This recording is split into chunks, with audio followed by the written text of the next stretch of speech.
Hi guys, it's Horsey Steph, and today I am back with another Horse Training Reacts to Horse Fails video. I hope you guys are enjoying this series as much as I cannot stand filming them. You know I only do it because I love you guys, so this is one of my most popular series on my YouTube channel, so I will continue to make them as long as you guys continue to watch them. If you guys could go ahead and leave a comment down below, that would make me so happy. And let me know what you think about this video and anything else. Just say hi, I don't care, say something. I like comments, so yeah, say anything. Without further ado, let's go ahead and jump on in and hopefully not be traumatized. Alright, so she didn't even land that bad. She just didn't sit up when she landed. There are things you could fix in that X. She could get her lower leg more solid. She could work on getting a better release and folding better. But ultimately, really wasn't that bad. She just didn't sit up on landing, got really heavy on the horse's neck, and then ran him right into the wall that they landed into. If she had been able to sit up and make a decision as to which way they were turning, I mean, the horse really did nothing wrong. He just didn't want to go headfirst into a wall. Let go of your horse, though. Let go. Ooh. So that horse bucked because of how big she grabbed his face. Went over the fence, landed a little unbalanced on his forehand and maybe a touch quick. And she just grabbed that face like her life depended on it. He was like, had his chin to his chest. He was like, hell no, and bucked her right off. So, you know, don't grab your horse's faces. Don't be nasty about it. And that solves a lot of problems. This is another example. Let the horse go forward. Let it go. Let it go. No, you're not going to let it go. Just gotta let it go. Okay, coming off the back, probably a good idea because that was getting worse. The horse was escalating, rearing bigger and bigger and bigger. So again, what happened there, and you can even see from the screenshot that I had paused it at, is right over the fence. Instead of giving a release, she held her hand back. So he jumped, tucked, landed, still was on his face, started to pull down to get his head back. And she was like, no, you're not having your head. So he started to pop up to, again, get away from that bit. So that was just a pure reaction to the bit and trying to get away from it with, you know, any means necessary, which resulted in him rearing and rearing progressively worse because she never really let go of his face, even while he was rearing up. And she continued to ask him to stop and come back to her instead of pushing him forward in those brief moments where his feet hit the ground. When his feet hit the ground, she should have said, all right, let's get up and go to prevent the further rearing.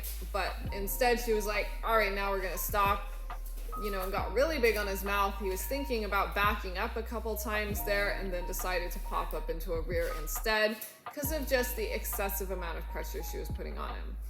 So very preventable. Glad she slid off the back on one of those rears because I think eventually he would have reared over had she done nothing else or changed nothing in that situation.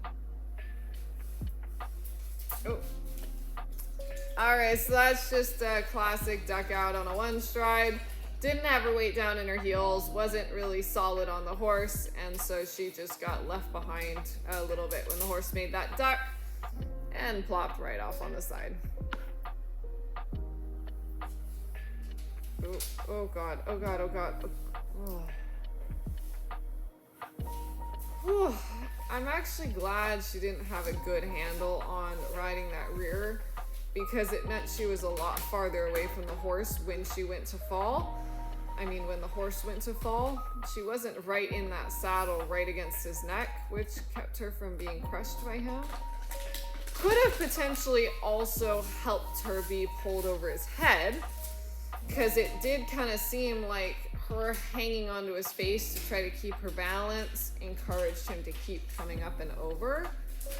But man, Dangerous, dangerous, dangerous. Rearers are the most dangerous thing you can have in a horse, a rear, because it's coming over backwards, and you always want to chuck your rein, grab the neck if you need something to stay onto, or bail. You never ever want to get on their face. You want to encourage them to find any and every opportunity to go forward, even if it means they're going to bolt, because the rear is likely to end up flipping over at some point. Oh my. Good save on the horse's part. This horse didn't have a distance, got so deep that it tried to jump from the very last moment. So good horse, honestly. Good, honest, solid horse. Tried to jump at the last freaking moment and just tried to climb over it basically and couldn't quite get it done because it was a little bit too big. Got a little hung up on the poles. Trippy a little bit in front, but you know, was able to scramble and pick himself up and prevent anything real horrific from happening. Gotta find those distances though. I mean, bad distances make it really hard for a horse. It's not a very fair thing. Very green rider. Yeah, so I'm not surprised that the rider struggled. I am surprised that the rider didn't come off completely, that they managed to save that. So they did have some weight down into their heels, and I suspect they really pushed off that neck to get back and attack as well. But it looked like a pretty green rider trotting up to this little vertical. I don't know that I would have had this rider do that. I feel like not having a ground pull on the vertical, and in general, just looking a little unorganized and sloppy, set that horse up for failure. So it wasn't really sure what it was doing. And then, you know, got into that jump and was like, no, I don't think so. I could be wrong. Obviously, I don't know the horse. I don't know the situation. But in general, it just seems like a poor setup and was asking for failure. But, you know, she stayed on. They can come at it again. Maybe I'll go better next time. Alright, that horse barely even stopped. I mean, I saw the quit from before the first one, and he just continued to slow down and grind to a halt. Coming out of that line, she had nothing into her heels. She was leaning forward like she was, oh, I'm ready to get over that jump. Absolute worst thing you can do. Just worst thing you can do. And, you know, the horse called her out on it when he stopped and she went over his head. Oh. Another one that totally jumped for the horse. And then he's like, wait, why are you on my butt? And gets a little tiny buck and actually kind of bucks her back into the saddle. So it's possible that she saved that coincidentally. However, if she had just not leaned at her fence and just waited for the horse to jump up to her and gone with the horse's effort, would have been totally fine. Absolutely none of that would have happened. But of course, we're an impatient species. We don't like waiting for a horse to jump. We want to be like, we should jump now, and throw ourselves forward like somehow that's going to make them jump. All right, she's holding a lot of rein on this horse, little pony, while she asks him to go. And you can see he's getting really upset about how much she's holding his face and getting up in the front, popping up, little buck. This is like 101 how you create a problem horse. One that absolutely refuses to go forward, because this is exactly how you train a horse not to go forward. When the horse does think about going forward and leans forward with its head and neck, it hits the bridle and is like, oh, that was the wrong answer. So she's kicking while holding, and he's getting utterly confused and acting out as a result.